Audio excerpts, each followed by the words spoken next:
The rain drummed against the corrugated roof like bullets on a tin shield, each drop echoing 47 years of buried secrets in the heart of America's forgotten towns. In places like Cedar Falls, Ohio, where factory smokestacks stand like tombstones against gray skies, the past doesn't die, it just waits, patient as a predator, for the right moment to claw its way back to the surface. They say blood is thicker than water, but what happens when that blood has been spilled to build empires? When the powerful bury their sins so deep that entire families disappear into carefully crafted lies? When a single broken timing chain becomes the thread that unravels half a century of murder, corruption, and stolen innocence? Some mechanics fix engines, others fix lives. But when a luxury SUV rolls into a small-town garage on a rainy October afternoon, one man is about to discover that the most dangerous repair jobs are the ones that fix what powerful people never wanted found. The truth has a way of surfacing, no matter how deep you bury it, and some family reunions are worth killing for. The October rain drummed steadily against the corrugated roof of Thompson Auto Repair, creating a rhythmic symphony that had become the soundtrack to Bobby Thompson's 55 years of life. Each drop seemed to echo the countless hours he'd spent beneath the hoods of broken-down vehicles, his calloused hands working miracles on engines that others had given up for dead. The smell of motor oil and rust hung heavy in the humid air, mixing with the aroma of fresh coffee from the pot that perpetually brewed in the corner of his cluttered office. Cedar Falls, Ohio, had seen better days. Once a thriving industrial town where factories hummed with the promise of the American dream, it now wore the weathered face of economic decline. Empty storefronts lined Main Street like missing teeth in an old man's smile, and the population had dwindled from its peak of 30,000 to barely 15,000 souls clinging to memories of prosperity. Bobby's shop sat at the intersection of Industrial Avenue and 3rd Street, a strategic location that had served 3 generations of Thompson men. His grandfather had opened the original garage in 1945, fresh from the Pacific Theater, with mechanical skills honed on B-17 bombers and a determination to build something lasting. His father, Michael Thompson, had expanded the business in the 1970s, adding a construction company that specialized in municipal projects and commercial buildings. Now, after Sarah's death 3 years ago, Bobby ran the shop alone, assisted only by his 17-year-old son Danny when school and football practice permitted. The construction company had died with Michael Thompson in 1976, taking with it the family's dreams of expansion and prosperity. What remained was honest work, fair prices, and a reputation for fixing vehicles that other shops had declared terminal. The gleaming Lexus LX 600 that rolled to a stop outside Bobby's bay doors looked as out of place in Cedar Falls as a diamond tiara in a coal mine. Its pristine white paint gleamed despite the overcast sky, and the distinctive lines of luxury spoke of a world where $60,000 vehicles were casual purchases rather than life-changing investments. Bobby wiped his hands on a shop rag that had seen better decades, squinting through the rain as the driver's door opened, with the soft thunk that only expensive German engineering could produce.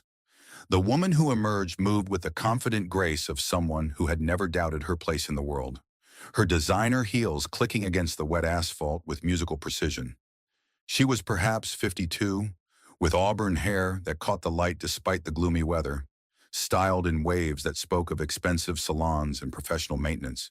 Her navy business suit was tailored to perfection, probably costing more than Bobby's monthly mortgage payment, and she carried herself with the poise of boardrooms and country clubs. Yet there was something about her face, something in the shape of her eyes and the way she tilted her head when thinking, that triggered a memory Bobby couldn't quite grasp. "Thompson Auto Repair?" she asked, her voice carrying the polished accent of someone who'd learned to speak in executive conferences and charity galas. "That's what the sign says," Bobby replied, not unkindly but without the automatic deference that wealth usually commanded in small-town Ohio. "What seems to be the trouble?" She gestured toward the Lexus with obvious frustration, her perfectly manicured nails catching the light. "It started making this horrible grinding noise about 20 miles back, just after I passed through Riverside. The dashboard looks like a Christmas tree, and I have a crucial board meeting in Columbus in 3 hours. Bobby approached the vehicle with the practiced eye of someone who diagnosed thousands of automotive ailments over 3 decades. The Lexus was maybe 2 years old, immaculate inside and out, the kind of vehicle that should purr like a contented cat.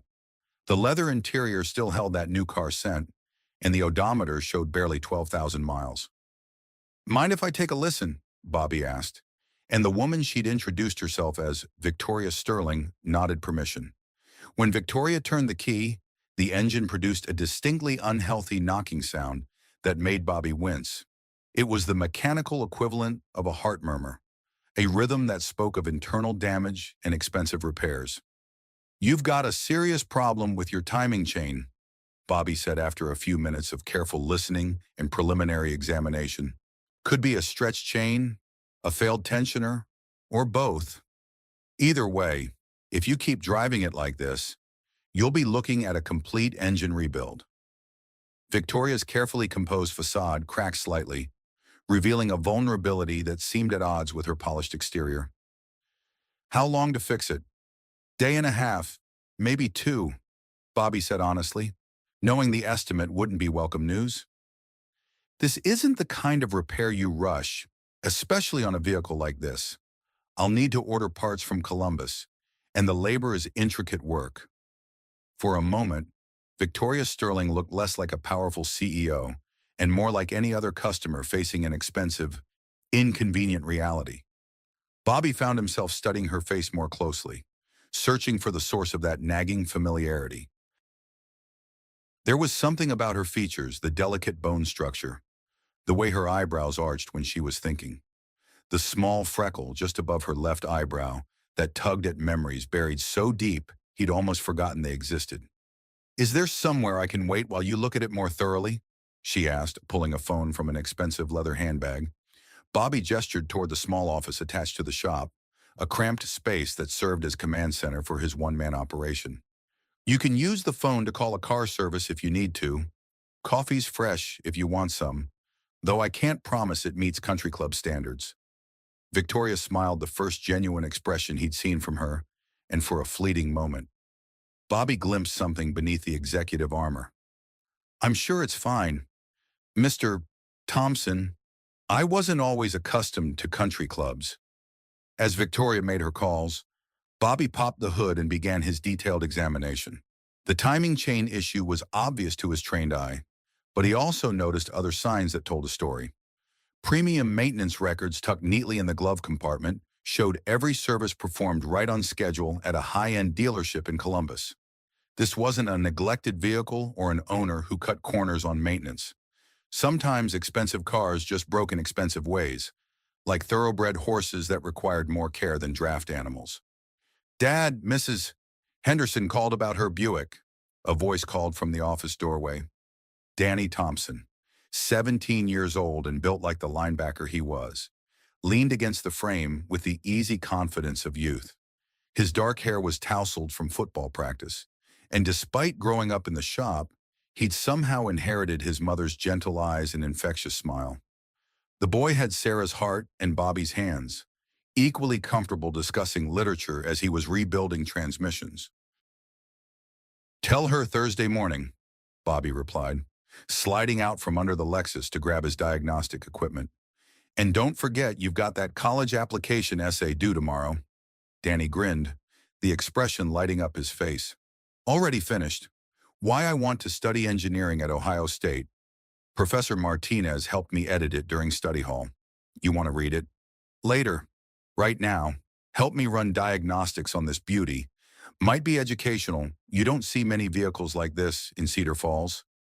As father and son worked together with the seamless efficiency born of years of partnership, Victoria emerged from the office. She'd removed her jacket, revealing a silk blouse that probably cost more than most of Bobby's customers spent on their entire wardrobes. But she watched their work with obvious interest rather than impatience. "My assistant is arranging a car," she announced. "It should be here in 30 minutes. She paused, observing the easy interaction between Bobby and Danny. "You run this place alone?" "Just me and Danny when he's not at school or practice," Bobby replied, connecting the diagnostic computer to the Lexus's onboard systems. My wife Sarah passed 3 years ago. Heart condition, she was born with a defect that finally caught up with her. I'm sorry, Victoria said, and Bobby was surprised by the genuine sympathy in her voice. There was no platitude or social nicety in her tone, just honest, human compassion. Losing someone you love changes everything, doesn't it?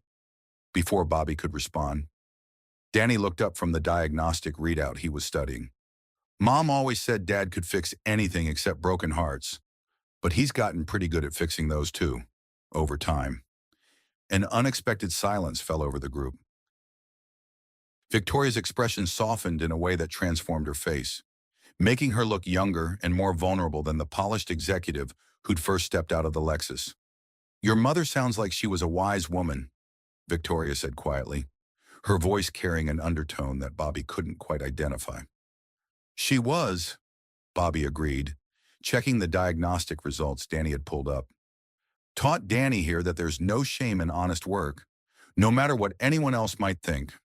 Sarah was a nurse at the county hospital for 20 years before her own condition forced her to retire. She understood the value of helping people, whether it was healing bodies or fixing cars. Victoria nodded slowly, as if processing something deeper than the casual conversation. That's a valuable lesson. I sometimes wonder if I learned it early enough in life. A sleek black Tesla pulled into the lot, its silent approach almost ghostly compared to the rumbling engines Bobby was accustomed to. Victoria gathered her things and preparing to leave, but something made her pause. Mr. Thompson, she said, what you do here fixing things that others might give up on, it's important work. Don't let anyone tell you otherwise. As she walked toward the waiting Tesla, Bobby noticed her stop by the shop's faded wooden sign. The painted letters reading, Thompson Auto Repair, serving Cedar Falls since 1945, had weathered decades of Ohio seasons. But they remained clearly visible. Victoria studied the sign for a long moment, her expression unreadable, as if the words meant something more to her than simple business identification. She seemed nice, Danny observed as they watched the Tesla disappear into traffic. Different from your usual customers. She didn't act like her money made her better than us. Bobby nodded distractedly, his mind already cataloging the repairs the Lexus would need. But something nagged at him, that persistent sense of familiarity, the way Victoria had looked at their family name on the shop sign, as if it triggered some deeply buried memory. The rest of the day passed in the familiar rhythm of small-town auto repair work. Mrs. Patterson's ancient Buick needed new brake pads and a stern lecture about the importance of regular maintenance. Jimmy Rodriguez brought in his pickup truck with a mysterious electrical problem that turned out to be a corroded ground wire. The Hendersons' minivan required an oil change and a promise that, yes, it would survive another year of hauling kids to soccer practice.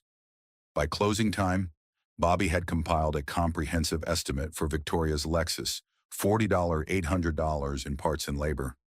The kind of bill that would send most of his regular customers into financial therapy. The timing chain replacement was intricate work, requiring the removal of several engine components and precise reassembly with specialized tools. That evening, as Bobby and Danny shared a dinner of homemade chili and cornbread at their modest kitchen table, they reviewed college application materials and discussed Danny's future. The boy had inherited his mother's academic gifts along with his father's mechanical aptitude, earning a full scholarship to Ohio State's engineering program. Dad, you're not listening, Danny said, waving a hand in front of Bobby's face. I asked if you wanted to read my essay about why I want to study mechanical engineering. Sorry, son. Long day. Bobby took the printed pages Danny offered, but his mind kept drifting to Victoria Sterling. Danny, did that woman, Ms. Sterling, remind you of anyone? Danny considered the question with the seriousness he brought to all conversations. Despite his youth, he'd developed the thoughtful nature that came from losing his mother at a formative age and taking on responsibilities beyond his years. Not really. Why she seemed familiar to you?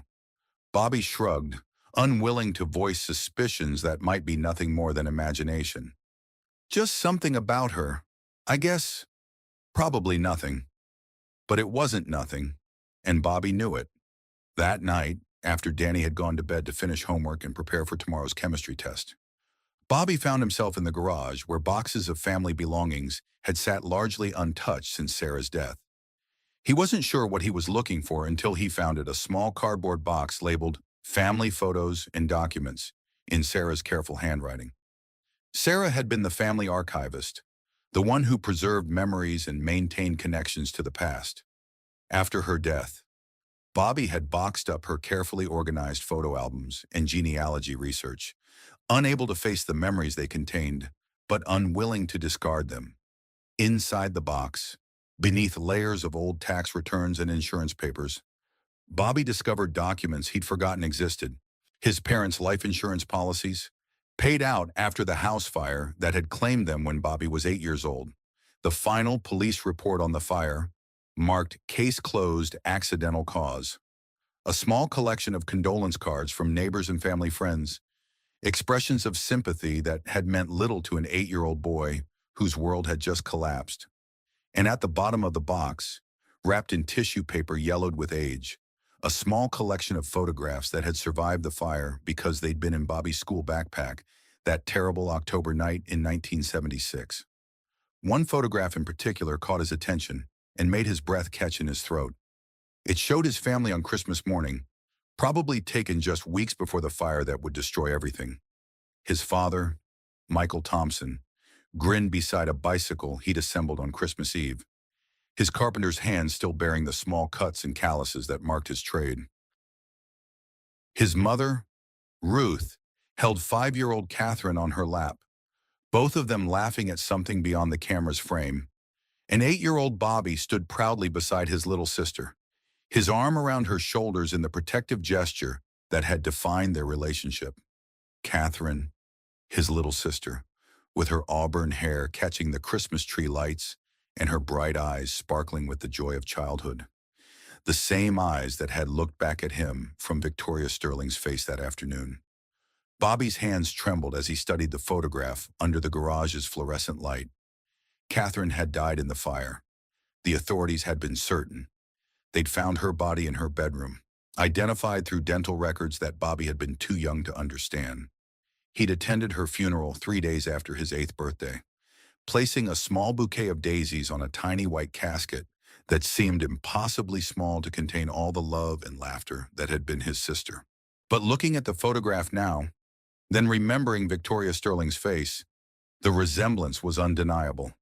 The shape of the eyes, the delicate arch of the eyebrows, the way she tilted her head when thinking.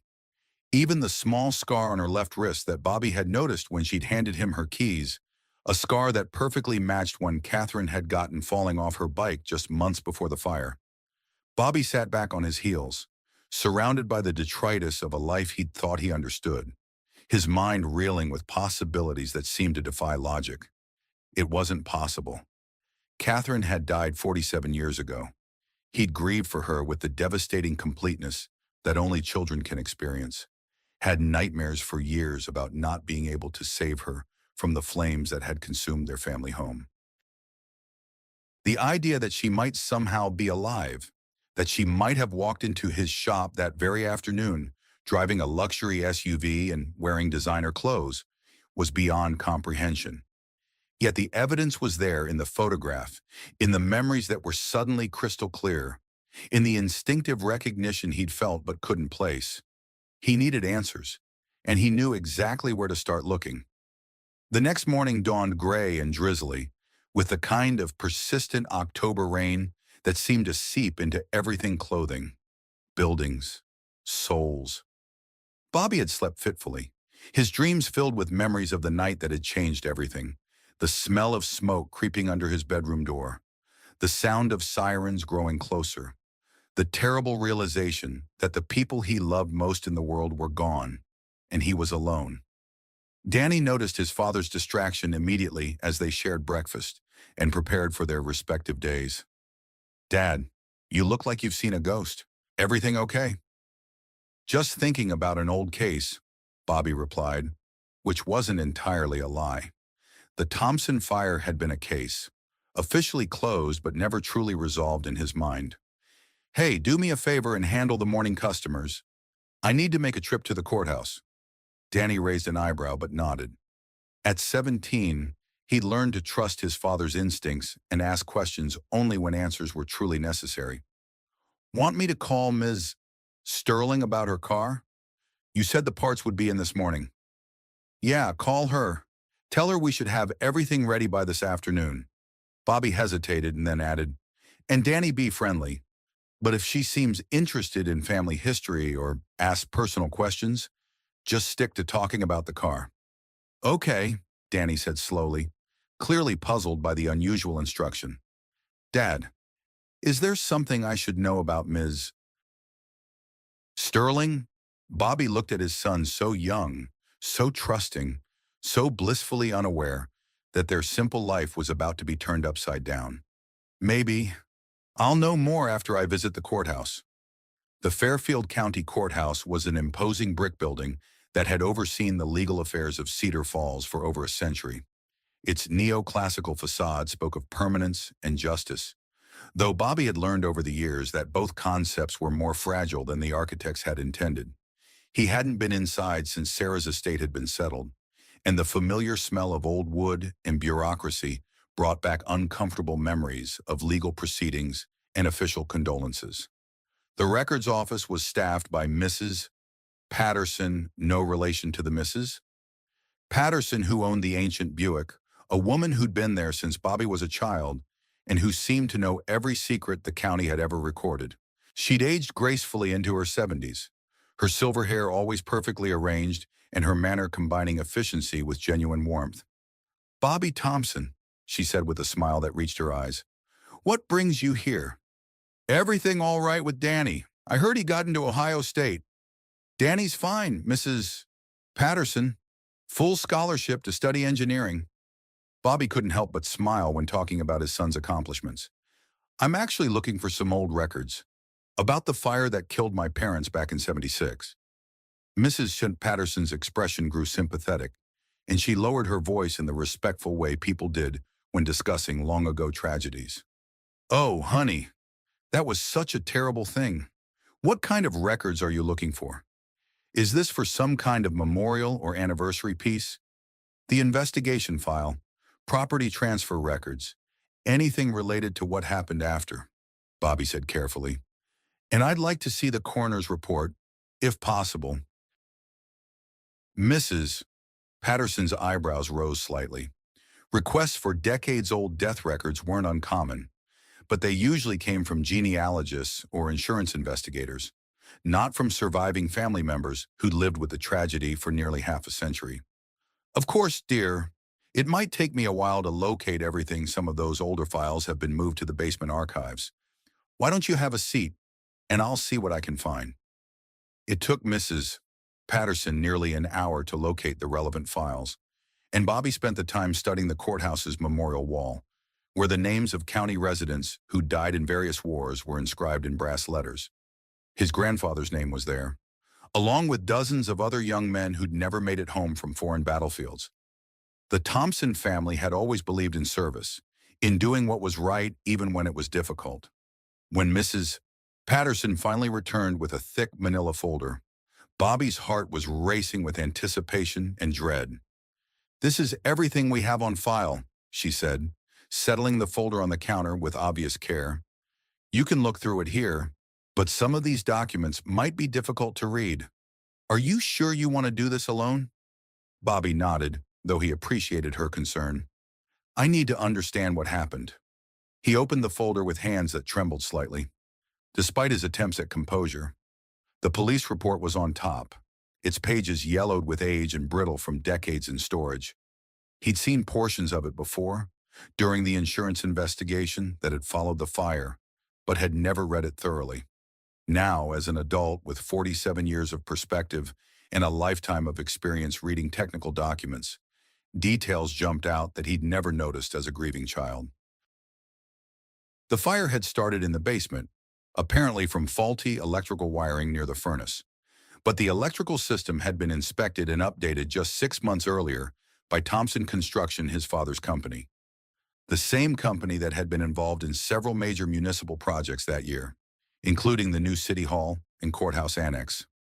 Bobby flipped through witness statements, firefighter reports, and photographs that made his stomach clench with remembered grief. Then he found something that made his blood run cold and his hands shake with more than sorrow. A property transfer document dated 3 weeks after the fire. The lot where the Thompson family home had stood, the lot where his parents and sister had supposedly died, had been sold to Sterling Development Corporation for $75,000. In 1976, that was serious money for a piece of residential land in Cedar Falls, especially land that now carried the stigma of tragedy. Sterling Development Corporation. Victoria Sterling. Bobby's mind raced as he continued reading.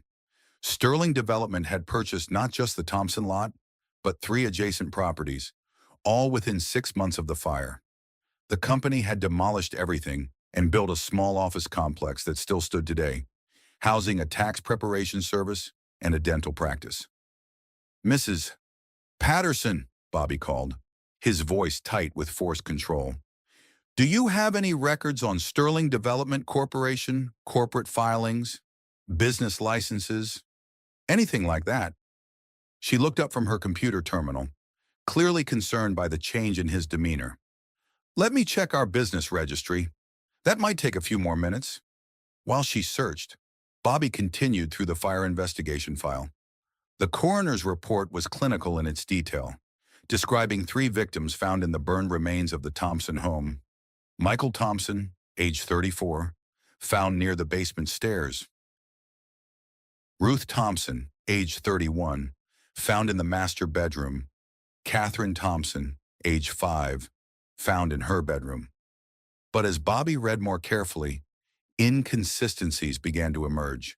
The body identified as Catherine had been so badly burned that identification had been based primarily on location and circumstantial evidence. The dental records match had been probable rather than definitive. And there had been some confusion about the timeline. The fire department's initial sweep had found only 2 bodies, with the third discovered during a more thorough search the following day. Mrs. Patterson returned with another folder. "Here's what we have on Sterling Development. They were pretty active in the late 70s and early 80s. Then the company was dissolved in 1995. Bobby opened the folder with growing dread and found exactly what he'd feared. Sterling Development Corporation had been founded in 1975 by Judge Eleanor Sterling and her son, Marcus Webb Sterling. Eleanor Sterling. Bobby recognized the name immediately. She'd been a county judge for over 20 years before retiring to her estate outside Columbus. A woman known for her charitable work and community leadership. And there, listed as a dependent on Marcus Sterling's 1978 tax return, was Catherine Sterling, adopted daughter, age 7, date of birth, March 15, 1971, the same birthday as Catherine Thompson. The room seemed to spin around Bobby as the implications hit him like a physical blow. Catherine hadn't died in the fire. Somehow, she'd been rescued and adopted by the Sterling family, the same family whose development company had purchased the land where his family had supposedly died. But if Catherine had survived, why had the authorities identified a body as hers? And why had the Sterling family never revealed that they'd rescued her from the fire? Bobby's phone rang, startling him out of his thoughts. It was Danny. "Dad, Ms. Sterling called. She wants to pick up her car this afternoon around 3. I told her it would be ready. Also, she asked some weird questions." "What kind of questions?" Bobby asked, his heart racing. "About our family history, how long we've been in Cedar Falls, whether we'd always lived on Maple Street, stuff like that. I thought it was just small talk, but it seemed like she was really interested in the answers." Bobby closed his eyes, trying to process this new information. "What did you tell her?" "Just basic stuff. That you grew up here, that Grandpa and Grandma died when you were little, that we've been running the shop for generations." "Was that okay?" "That's fine, son. I'll be back soon. Just keep everything normal." "Okay." "Sure, Dad. You sound weird, though. You sure you're all right?" "I'm fine." Bobby lied. "See you soon." Bobby spent the next 2 hours in the courthouse archives, piecing together a timeline that made his blood run cold with each new discovery. The fire had indeed been ruled accidental, but there were inconsistencies in the investigation that seemed to have been glossed over or ignored entirely. His father's construction company had been working on several major municipal projects in 1976, including the new courthouse annex and City Hall. Bobby found records indicating that Michael Thompson had discovered irregularities in the building contracts, substandard materials being billed at premium prices, safety inspections that had been falsified, municipal officials who seemed to be turning a blind eye to obvious problems. More disturbing still, Michael Thompson had been scheduled to testify before the county commission about these irregularities the Tuesday after he died. His testimony would have exposed a corruption scheme involving millions of dollars and some of Cedar Falls' most prominent citizens. Among the names mentioned in his father's notes were Judge Eleanor Sterling and Marcus Webb Sterling, both of whom served on the Municipal Building Commission that had approved the questionable contracts. Bobby drove back to the shop in a daze, his mind reeling with possibilities that seemed to grow more sinister with each mile. If his suspicions were correct, his family hadn't died in an accidental fire. They'd been murdered to prevent his father from exposing a corruption scandal that would have destroyed careers and sent powerful people to prison. And somehow, his sister Catherine had survived, been rescued or taken by the Sterling family, and raised as their own daughter under a new identity, probably unaware of her true origins and the circumstances that had brought her into their world. The woman who'd walked into his shop yesterday wasn't just a random customer with a broken-down luxury SUV. She was his sister, Catherine Thompson, now Victoria Sterling, the unknowing beneficiary of blood money and the unwitting heir to a legacy built on murder and deception. Bobby pulled into the shop's parking lot just as a familiar black Tesla was arriving. Victoria Sterling stepped out, looking as polished and composed as she had the day before. But now Bobby saw different details, the way she walked with a slight favoring of her left foot. The result of a childhood injury, he remembered clearly. The unconscious habit of tucking her hair behind her right ear when thinking, exactly as Catherine had done. The way she held her head when listening carefully, tilted slightly to one side. "Mr. Thompson," she greeted him with a professional smile that didn't quite reach her eyes. "I hope you have good news about my car." "Repairs are done," Bobby said carefully, studying her face for any sign of recognition or awareness. "But before we settle up, I was wondering if I could ask you a few questions." Victoria's smile faltered slightly, and Bobby caught a flash of something in her expression, uncertainty, perhaps, or the beginning of suspicion. "What kind of questions?" Bobby gestured toward the office, his heart pounding so hard he was sure she could hear it. "Maybe we could talk privately." Inside the small office, surrounded by decades of automotive memories and family photographs that took on new significance in light of what he'd discovered, Bobby struggled with how to begin. How did you tell someone that their entire life was based on a lie, that the family they'd known and loved might have been built on murder and deception? "Miss Sterling," he began carefully, his voice steady despite the turmoil in his mind. "How long have you been part of the Sterling family?" Victoria's professional demeanor shifted noticeably toward caution, and Bobby saw intelligence and wariness in her eyes that hadn't been there during their previous interactions. "I'm not sure why that's relevant to automotive repair, Mr. Thompson."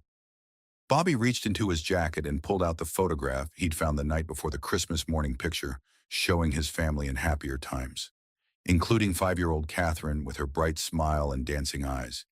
He placed it on the desk between them with the reverence of someone handling a sacred relic. "Because I think you're my sister." The words hung in the air between them like a physical presence. Victoria stared at the photograph, her face draining of color as recognition dawned in stages.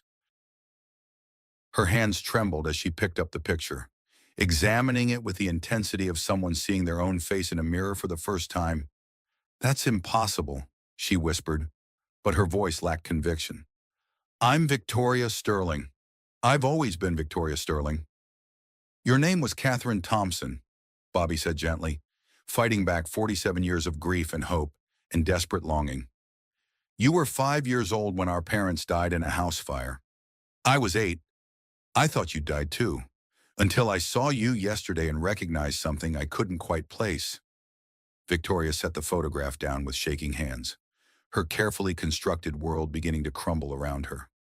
You're wrong. You have to be wrong. I remember my childhood. I remember my parents, Judge Eleanor Sterling, my father Marcus.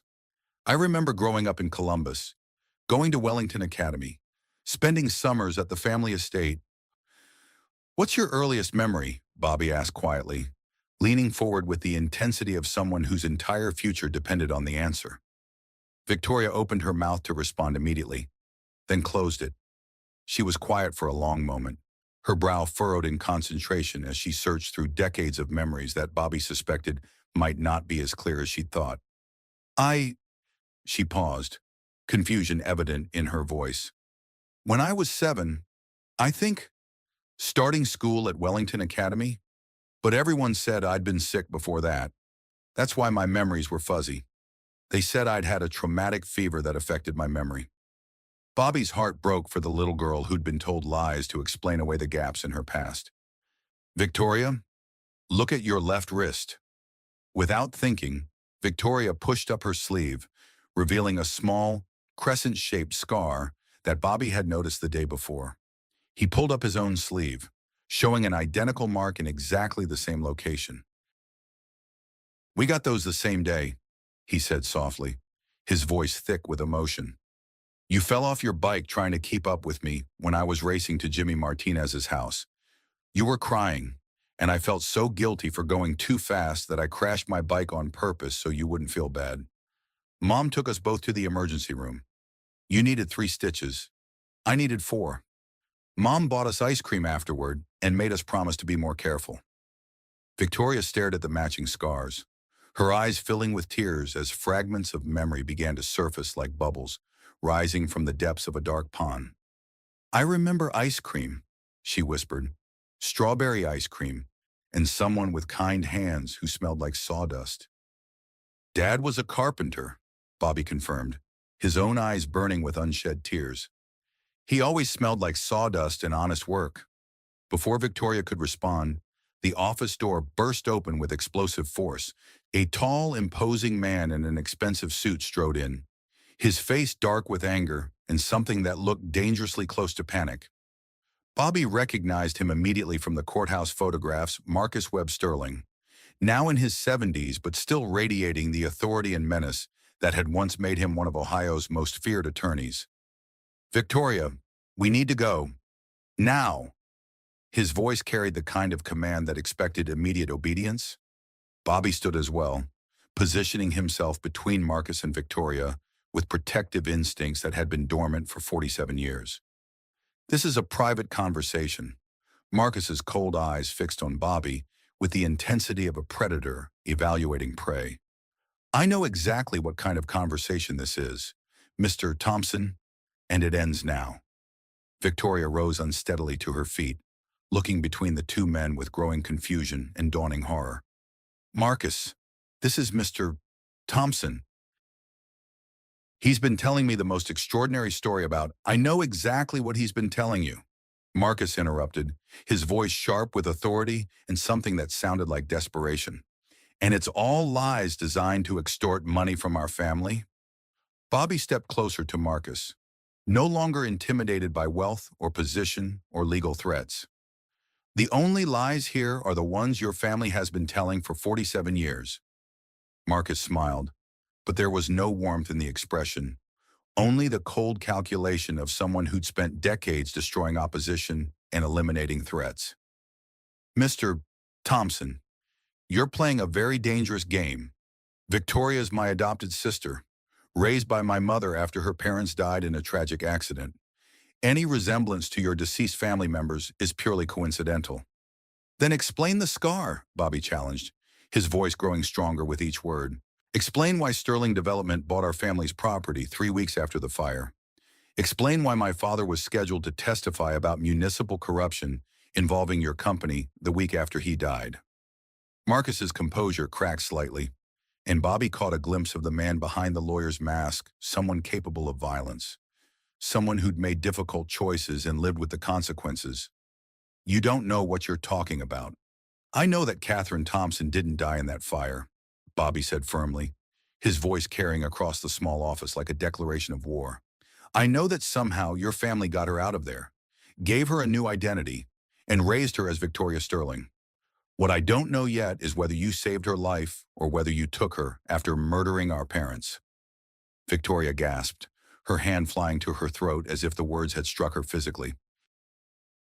Marcus, is he telling the truth? Am I adopted? Is my real name Catherine Thompson?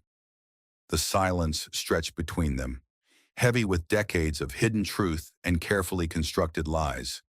Finally, Marcus spoke, his voice quieter, but no less menacing. Yes, he said simply. You're adopted, but not in the way he's suggesting. My mother rescued you from that fire. She saved your life when everyone else had given up. And our parents, Bobby pressed, moving closer to his sister with protective instincts that felt as natural as breathing. Did your family save them too? Marcus's expression hardened into something that belonged in a courtroom where verdicts meant the difference between freedom and prison. Your parents died in an accidental fire caused by faulty wiring. The subsequent investigation and property acquisition were handled according to legal procedures. Any suggestion of wrongdoing is slanderous and actionable. Bobby pulled out his phone, displaying a photograph he'd taken at the courthouse. This is a memo from your law firm to Sterling Development, dated 2 days before the fire. It details strategies for acquiring the Thompson property and minimizing complications from scheduled municipal testimony. Marcus's face went pale as he realized that 47 years of careful cover-up were unraveling in front of him. You're recording this conversation illegally.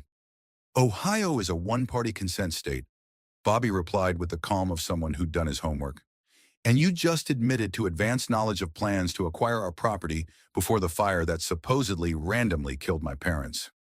Victoria suddenly stood up, her face a mask of barely controlled emotion and dawning horror. I need air. I need to think. I need to get away from both of you. She pushed past Marcus and headed for the door, but Bobby caught her arm gently. Catherine, please.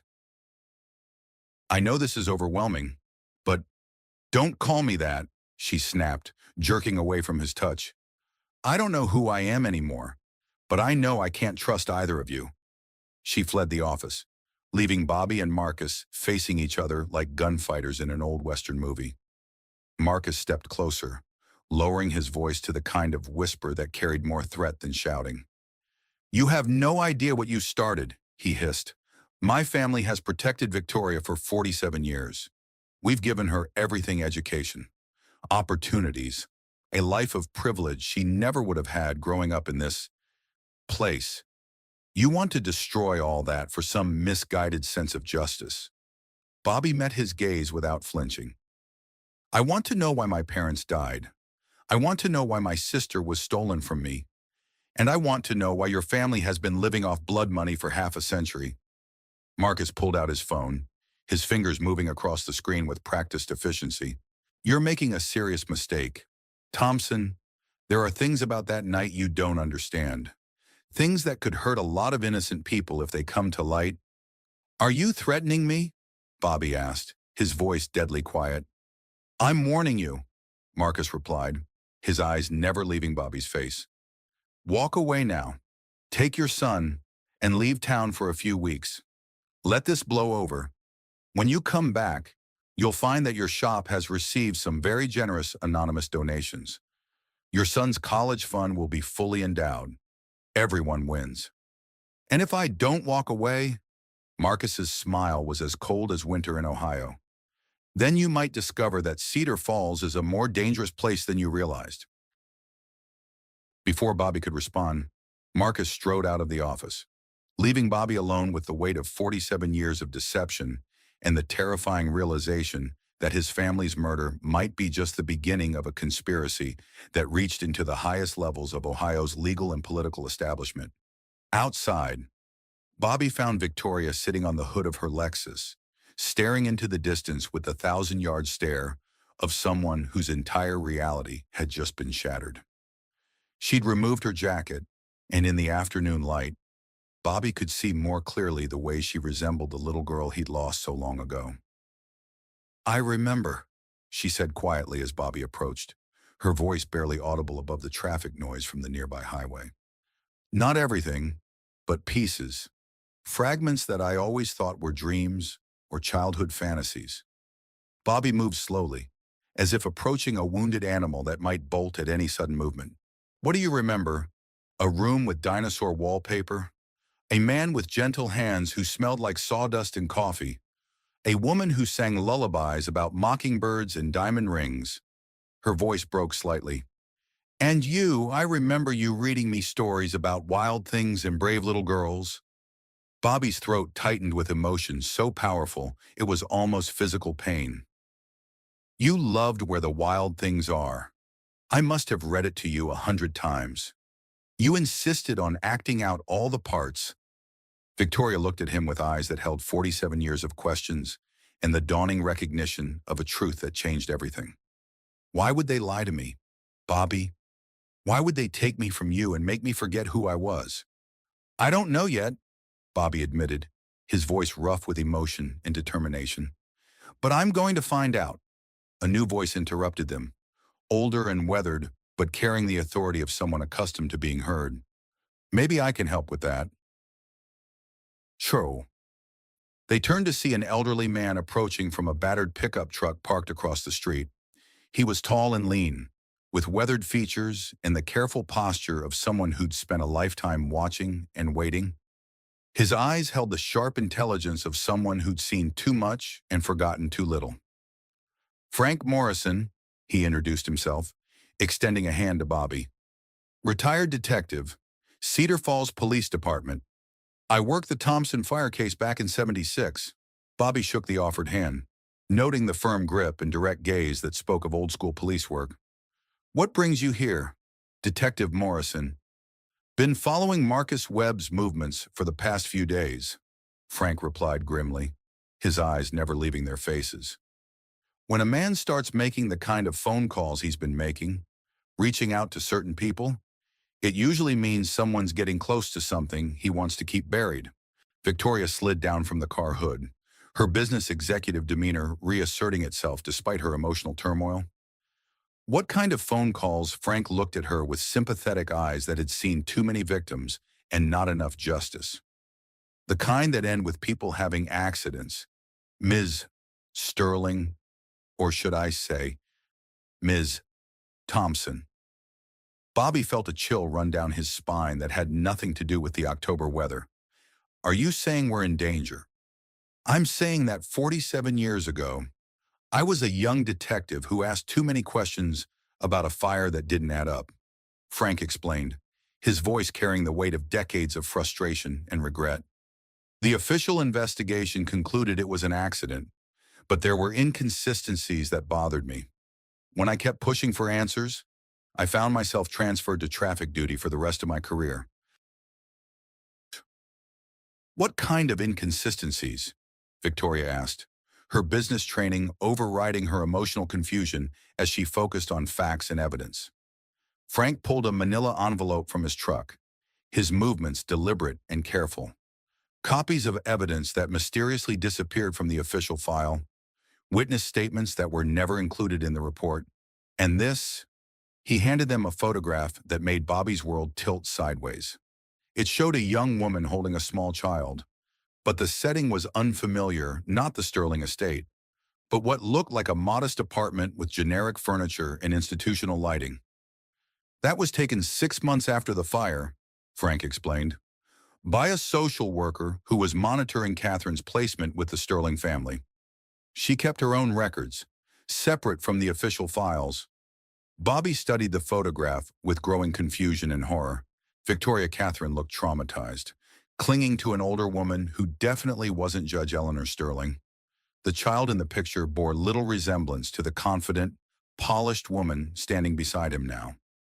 "Who is that with her?" Bobby asked, though he was beginning to suspect the answer would only deepen the mystery. "Margaret Coleman. She was a social worker who specialized in emergency placements of traumatized children.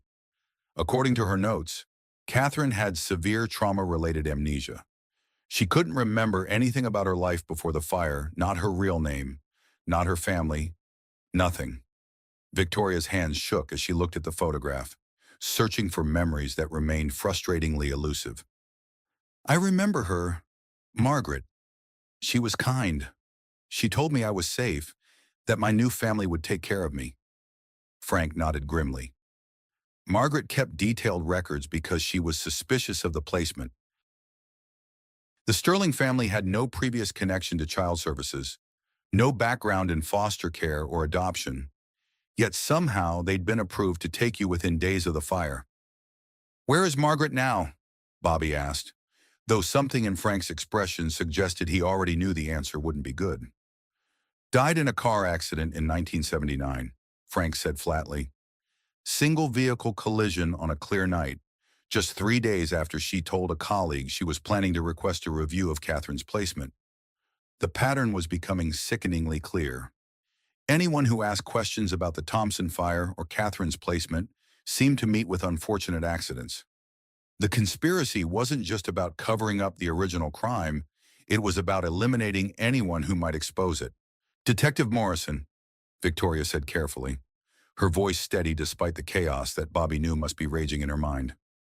What exactly are you suggesting happened to our parents? Frank looked around the parking lot, ensuring they weren't being observed, then lowered his voice to just above a whisper. Your father, Michael Thompson, had discovered that several major construction projects in the county were being built with substandard materials. Safety inspections were being falsified, money was being skimmed, and city officials were being paid to look the other way. How much money are we talking about? Bobby asked, though he suspected the answer would be substantial enough to justify murder.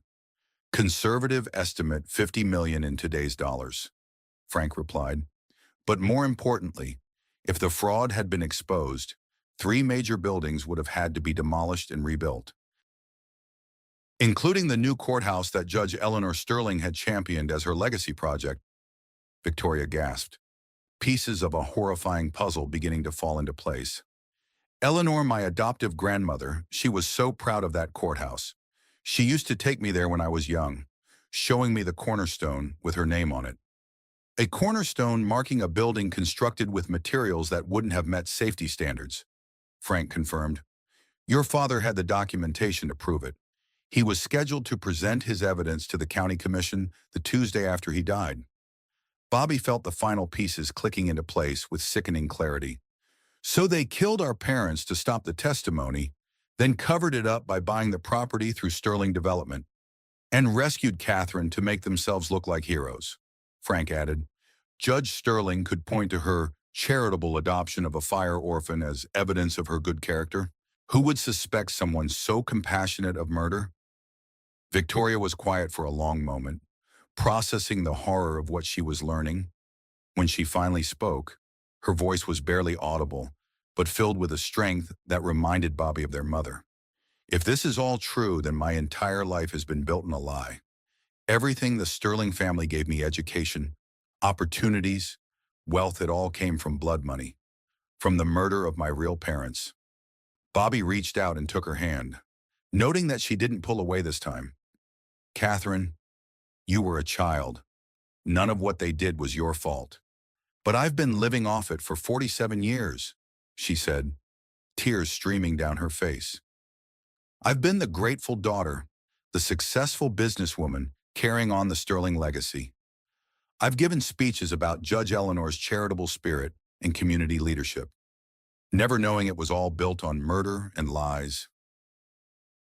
Frank stepped closer, his expression filled with the determination of someone who'd waited decades for justice. Ms. Thompson, what matters now is what you do with the truth. Marcus Webb has spent his entire career covering this up, eliminating witnesses, intimidating anyone who got too close. You have the power to finally expose what really happened. And what about Marcus's warning? Bobby asked, remembering the lawyer's thinly veiled threats. He seemed to think there were other innocent people who could be hurt if this comes out. Frank's expression darkened with the cynicism of someone who'd seen too many criminals claim noble motives for their crimes. Marcus Webb is many things, but he's not particularly concerned about innocent people. If he's warning about collateral damage, it's because he has leverage information or evidence that could hurt people who aren't involved in the original crime, but who might have unknowingly benefited from it. Before anyone could respond, the sound of approaching vehicles caught their attention. Three black SUVs were turning into the shop's parking lot, moving with the purposeful coordination of a military operation. They weren't speeding, but there was something ominous about their synchronized arrival that made Bobby's skin crawl. "That's not good," Frank muttered, his hand moving instinctively toward his concealed weapon. "I count at least 8 people, possibly more." The lead SUV stopped just yards away, and Marcus Webb emerged from the passenger seat. But this wasn't the controlled attorney from earlier in the day. This Marcus looked desperate, dangerous, like a man who'd run out of options and was prepared to do whatever it took to protect his secrets. "Victoria," he called, his voice carrying across the lot with false warmth that didn't mask the underlying steel. "You need to come with me. Now. There are things you don't understand. Things that could get us all killed if you keep listening to these people." Frank stepped protectively in front of Bobby and Victoria, his weapon now visible but not yet raised. "That's far enough. Webb, this is still a public place, and these folks have every right to know the truth about their family." Marcus laughed, but there was no humor in the sound, only the bitter amusement of someone who'd long ago stopped believing in concepts like justice or truth. "Public Place Detective Morrison, you of all people should know that there are no truly public places when you're dealing with the kind of money and power at stake here." "What are you talking about?" Victoria demanded, stepping around Frank despite Bobby's attempt to hold her back. Her fear was giving way to anger, and Bobby could see their mother's fierce determination beginning to emerge. Marcus's expression softened as he looked at his adopted sister, and for a moment Bobby glimpsed genuine affection beneath the lawyer's calculating exterior. "Victoria, I know you're angry. You have every right to be, but the Thompson fire was just the beginning. Over the past 47 years, the Sterling family has been part of a network that stretches from Columbus to Washington, D.C. Bobby felt his blood run cold. "You're talking about organized crime." "I'm talking about survival," Marcus corrected, his voice taking on the persuasive tone that had made him a formidable courtroom opponent. "Your father's testimony wouldn't have just exposed municipal corruption in Cedar Falls. It would have unraveled relationships and arrangements that have kept Ohio's political and business infrastructure running smoothly for decades." Victoria stared at her adoptive brother with growing horror. "Are you saying our family is part of some kind of conspiracy?" "I'm saying our family has been protected by one," Marcus replied carefully. "And if you expose what happened in 1976, you'll be signing death warrants for dozens of innocent people whose only crime was being born into families that profited from mutually beneficial arrangements." Frank scoffed with the disgust of someone who'd heard every excuse criminals could devise. "That's the oldest con in the book. Webb, you can't expose the truth because it will hurt innocent people. How many witnesses have you silenced with that line over the years?" Marcus's face hardened into the expression Bobby imagined he'd worn in courtrooms when destroying hostile witnesses. "Detective Morrison, your idealism is admirable but dangerously naive. You think this is about justice? This is about a $100 billion economic network that employs thousands of people and funds dozens of legitimate charitable foundations. Would you really burn all that down for the sake of 2 people who died 47 years ago?" "Yes," Bobby said without hesitation, his voice carrying the absolute certainty of someone whose moral compass had never wavered. "Those 2 people were my parents. They were Catherine's parents, and she deserves to know who she really is, regardless of what it cost your network of criminals." Marcus turned to Victoria, his expression pleading in a way that seemed genuinely painful for him. "Catherine Victoria, you have to understand. My mother didn't just save you from the fire. She saved you from a life of poverty and struggle that would have limited every opportunity you ever had." He gestured toward Bobby's modest shop, his expensive suit and manicured hands emphasizing the contrast between their worlds. Look what you've become: successful, educated, influential. You're about to be appointed to the State Commerce Commission. You could do real good in that position, help shape policy that affects millions of people. Victoria's jaw tightened with an anger that transformed her refined features into something fierce and uncompromising. Built on lies and murder, built on pragmatic choices made by people who understood that sometimes the greater good requires difficult sacrifices. Marcus countered, his voice taking on the evangelical fervor of someone who'd convinced himself that evil was actually virtue. Your parents were going to destroy hundreds of lives and billions of dollars in economic activity out of misguided principle. My mother prevented that destruction. By murdering them, Bobby said flatly, his voice cutting through Marcus's rationalizations like a blade. Marcus was quiet for a moment, as if weighing his options, then nodded slowly with the resignation of someone who'd carried a secret for too long. Yes, by murdering them, the admission hung in the air like a physical presence, transforming everything that had come before it. Victoria staggered backward as if she'd been physically struck, her face draining of color as the full horror of her situation became clear. You just confessed to conspiracy and the murder of my parents, Bobby said, his phone still recording everything. In front of witnesses, Marcus smiled with the cold amusement of someone who'd long ago stopped believing in consequences. That recording will never see the inside of a courtroom. Mr. Thompson, there are too many people with too much to lose. Too many judges, prosecutors, and politicians who owe their careers to the network my family helped build. Frank drew his weapon, the movement smooth and professional despite his age. This conversation is over. Webb, you and your people need to leave, and we're going to call this in to the FBI.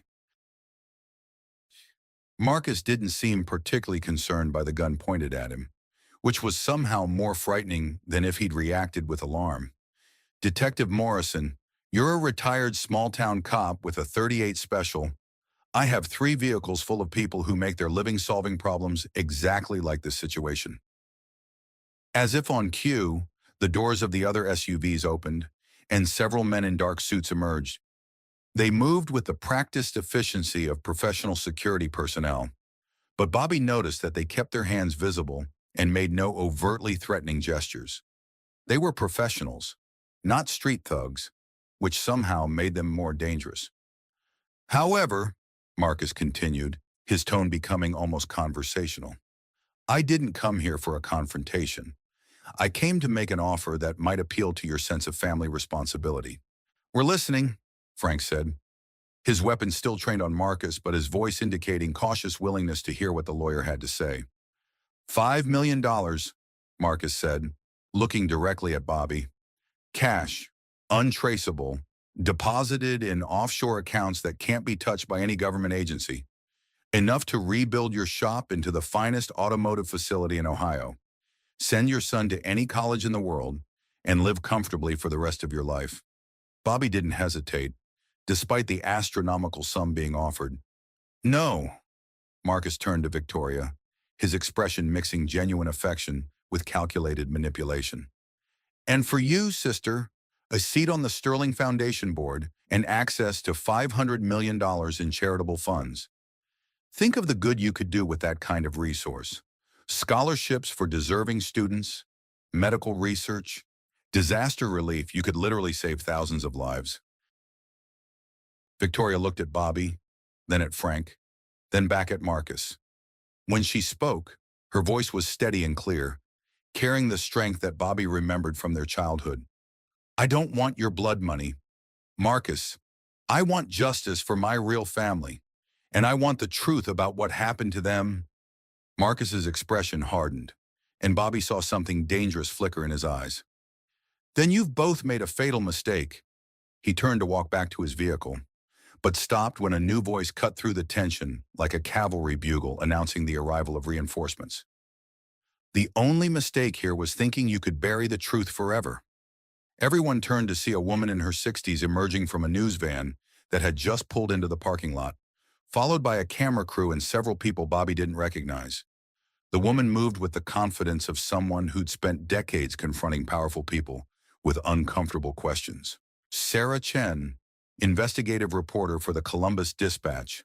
The woman introduced herself, her voice carrying the authority of someone who'd built a career on exposing corruption. We've been monitoring police communications and followed Detective Morrison here.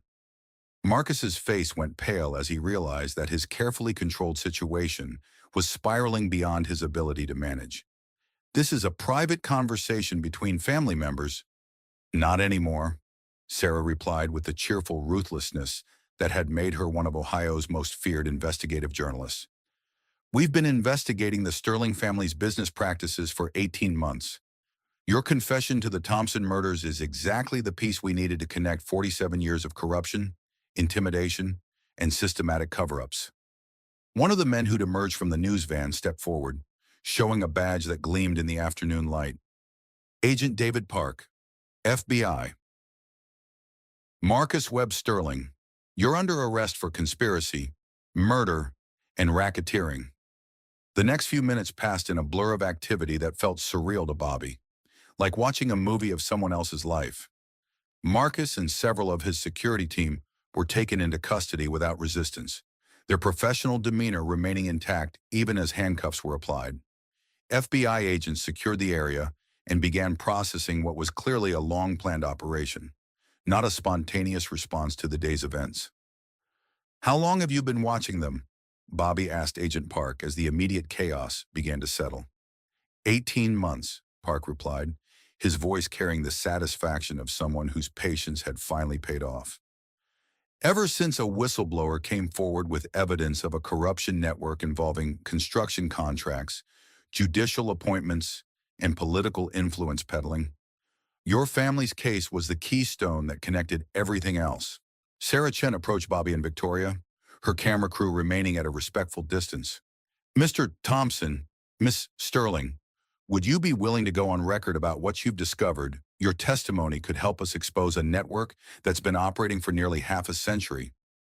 Bobby looked at his sister, really looked at her for the first time in 47 years, and saw not the polished executive who'd walked into his shop 2 days ago, but the little girl he'd loved and lost and found again. What do you think, Catherine? He asked quietly. Victoria. Catherine smiled through her tears, and for a moment Bobby saw their mother's face looking back at him. I think it's time to tell the truth. Bobby, all of it. 6 months later, Bobby Thompson stood in the gleaming lobby of the Catherine Thompson Center for Child Advocacy, watching his sister address a room full of social workers, child advocates, law enforcement officials, and journalists. The center had been built with funds recovered from the Sterling Foundation after a federal investigation had unraveled decades of corruption and fraud, exposing a network that reached from Ohio to Washington D.C. The Catherine Thompson Center exists to ensure that no child ever again disappears into a system designed to protect the powerful rather than the vulnerable. Catherine was saying, her voice carrying the authority of someone who'd lived through the system's failures and emerged stronger. My brother Bobby and I lost 47 years of family because people chose profit over people. Silence over justice. In the audience, Bobby spotted Danny, now a freshman at Ohio State studying both mechanical engineering and criminal justice. The young man had adapted to the dramatic expansion of his family with remarkable grace, embracing his newfound aunt in the complex history that connected them. He'd also inherited something of his father's gift for fixing broken things, though his interests had expanded beyond automotive repair to include broken systems of justice. The past 6 months had been a whirlwind of revelations, trials, and painful discoveries. Judge Eleanor Sterling had died of a stroke while in federal custody, taking many secrets to her grave, but leaving behind a paper trail that had helped prosecutors unravel decades of carefully hidden crimes. Marcus Webb Sterling had been sentenced to life in prison without parole after providing detailed testimony about the network he'd helped maintain. His cooperation motivated more by a desire to protect his adopted sister than by any genuine remorse. The Sterling development empire had been liquidated, its assets used to fund victim compensation programs and community development projects throughout Ohio. The corruption investigation had led to the resignation of 3 judges, 2 state legislators, and a congressman, while exposing construction fraud that had affected dozens of public buildings across the Midwest. Catherine had taken a new name, Catherine Thompson Sterling, honoring both her birth family and acknowledging the complex reality of her upbringing. She'd stepped down from her corporate positions but had thrown herself into philanthropic work with the fierce determination that Bobby remembered from their childhood. As Catherine concluded her speech to enthusiastic applause, she caught Bobby's eye and smiled. It was the same smile he remembered from 47 years ago, bright and hopeful and full of love, but tempered now by wisdom and pain and an understanding of how fragile happiness could be. After the ceremony, as they walked together toward Bobby's rebuilt and expanded auto shop, Catherine broke the comfortable silence that had become natural between them. "Do you ever wonder what would have happened if my Lexus hadn't broken down that day?" she asked, her voice carrying a mixture of curiosity and gratitude. Bobby considered the question, thinking about the countless small decisions and random events that had led to their reunion. "I think somehow, some way, we would have found each other. Family has a way of surviving even the most determined attempts to destroy it." Catherine took his arm, a gesture that had become natural despite the decades they'd spent apart. "Besides," Bobby added with a grin that reminded her of the boy who'd once read her bedtime stories, "I've always been pretty good at fixing things that seem beyond repair." Behind them, the Catherine Thompson Center stood as a monument to the truth that justice delayed is not justice denied, and that sometimes the most broken things in life, families, trust, faith in human goodness, can be rebuilt stronger than they were before. In the distance, they could see Danny working in the expanded shop, teaching mechanical skills to at-risk teenagers as part of a program Catherine had helped establish. The sight of the next generation learning honest work and finding purpose in fixing what was broken filled them both with a hope that had seemed impossible just months before. The luxury SUV and the timing chain that had needed repair had been merely the visible symptoms of something much deeper that was broken. But Bobby Thompson had always been good at diagnosing the real problems hidden beneath surface symptoms. And Catherine Sterling had always possessed the determination to see difficult projects through to completion. Together, they'd fixed the most important thing of all their family, and in doing so, had helped repair a small piece of the world's faith in truth and justice. The Thompson family was whole again, and both siblings understood that some repairs, once properly completed, would last for generations to come. 6 months after a broken timing chain changed everything, Bobby Thompson stands in the lobby of a center bearing his sister's name, not the one she was given by those who stole her, but the one she was born with, Catherine Thompson Sterling, a name that honors both the family that loved her and the painful truth of how she survived. They lost 47 years, birthdays, holidays, the simple daily moments that build a lifetime of memories. But they gained something else, the knowledge that love doesn't die, even when buried under decades of lies. That justice, however delayed, still has the power to heal. The Sterling Empire is gone, its blood money transformed into scholarships and safe havens for children who, like Catherine, might otherwise disappear into systems designed to protect the guilty rather than the innocent. The powerful men who thought their secrets were buried forever learned that some truths are too strong to stay hidden. In the end, it wasn't about the luxury SUV or the timing chain that needed repair. It was about understanding that some things, family, truth, the bonds that tie us to who we really are, can survive even the most devastating attempts to destroy them. What would you do if your entire life turned out to be built on someone else's lie?